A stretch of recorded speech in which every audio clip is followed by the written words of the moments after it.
The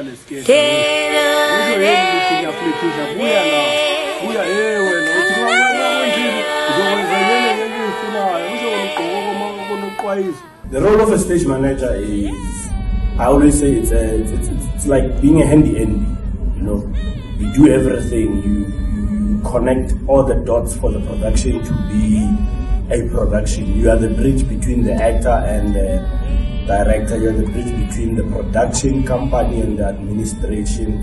You are the bridge between the technical crew and the director. You are the bridge between the set designer and the director. The bridge between the sound designer and the director, lighting designer and the director. As a stage manager, I was needed to be here to see the process. Okay, the director's vision is not tampered with, it's not compromised in terms of the set, in terms of the lights, in terms of the sound. I've worked with Zimkitha for over 6 years now. I enjoy working with her. She's a beauty to work with. She's a very young and hungry director who pushes boundaries, and I like pushing boundaries too. As a stage manager, you need to be strict. As a stage manager, you need to protect your actors, you need to protect the vision, you need to protect the craft, because this is our industry. It evolves every day. You learn every day, because somebody will come and say, I want mirrors on stage. And you're saying mirrors on stage facing the audience, that has never been done before. And obviously it's going to be challenges in terms of visually and light-wise. Either way, the director wants that. You're going to have to give the director that. You sort of create that environment for the director. Make sure that the director gets exactly what she wants. Because this is the story that South Africans needed to see. The scoop from the streets. Over to you, Sunset. What are the people saying on the ground? Hi, how are you? What is your name? Gil. Tell me, where can one go to get a tender for supplying protest tires? Well, Sunshine, as you have heard for yourself, I am speaking to Velemina Gertrude and Auskidiboni, and they are emphasizing that indeed it is true there are no jobs.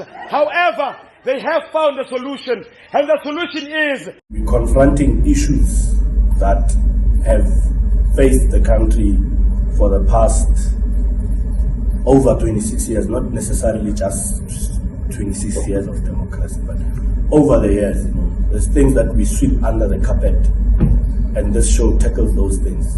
You know, it's a pity that we were hit by the COVID-19 epidemic, and do we realize the importance of this? There's people in the force who are not going to be at home. They are going to be at the risk of contracting this, trying to deal with this. What are we saying about them? My mother worked at the hospital. I'm worried because it's a serious thing. Kids are going to lose out on education. You know, a lot of people are going to lose out on everything. The economy is going to be hit hard. Our shows have been cancelled. How sure are we that when this thing is over, we're going to have our lives back to normal? Every day I feel like the show is developing with this coronavirus, because it's something that's affecting the whole world and affecting the country. And in the process, it's going to affect us even with this corruption. There was a declaration made about 2 billion being donated. And to me, honestly, I saw that as is that a wise move? Are we going back to state capture in a way, blaming it on the corona? Those are the things I think we're going to have to revisit the script and talk to the writer and say, can't we bring these issues here without tampering with the script and the product that we already have? What, man? Capitalism! Come on, you sold Biko to American imperialism. You will be the next Acham. Acham! Hey, Acham is what you are. Hey, you are busy. You are kissing Mamkele today. Tomorrow, you are smooching Uzile. Huh? Acham is what you are, Wena. Yeah. When Biko comes back, he must lead the people on the streets and not in parliament. Honorable members, can this person read the history textbook? The apartheid regime murdered Biko on the street. So now you want the ANC to do the same, just like they did with Bush. My impression of the show, wow, so much to digest, so many impressions, so many deeply cutting, ironic truths,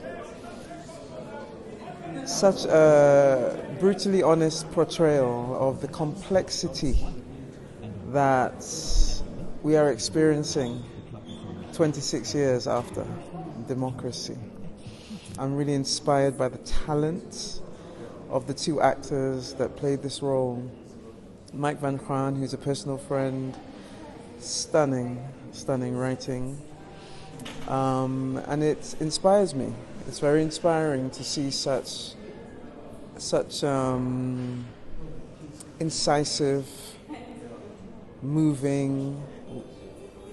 We laughed, moving work. We laughed, but with that laugh was a very deep pain at the same time. And for me, I emerged from this space inspired to continue with my work, to continue contributing to a better tomorrow. Hey, Steve! Over here, bro. Man, thank you so much for agreeing to do this, man. That's what's up, bro. Yeah, bro. My name is Adebeth Ranake, but it's Miss Ranake to you, because I am a teacher and an artist as well. I teach dramatic arts, and most of the time, our children these days, they don't really care about the history of South Africa.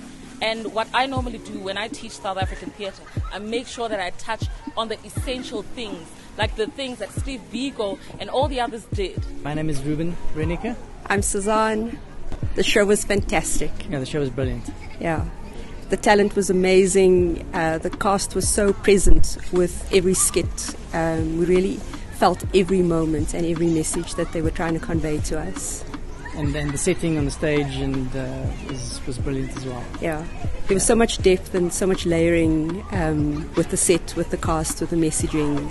It was a fantastic to experience. This evening, one of the experiences of coming to the Market Theatre Laboratory was to experience the latest kind of version or the presentation of Mike Van Graan's Return of the Ancestors, and of course outstanding work, two brilliant actors, a very passionate director, hard-hitting, real, relevant. And when you think that the play is not something that was written yesterday, it's a number of years now, but it's back with an even more hard-hitting edge, and good to reflect on us. And there's even a little moment of Corona that's there.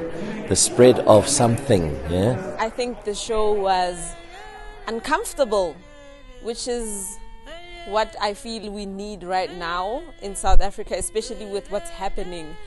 Like the way Zama directs the show, or the way she goes towards the show. I love the fact that she likes to make you feel comfortable in the beginning, so that you think that this is just funny, but then she slaps you in the face with real and concerning issues that you just cannot ignore. This was actually quite a nice show. It had a lot of satire, but true political stuff, things that happened in the past that we tend to have forgotten about. But yeah, it's really informative, and I'd recommend a lot of people to come and watch it. What I thought about the production, in fact, when I saw the poster, I didn't even think this was what it was going to be. I liked the modern twist to it, but at the same time it brought on history, so we kind of learned a bit more about our history as well.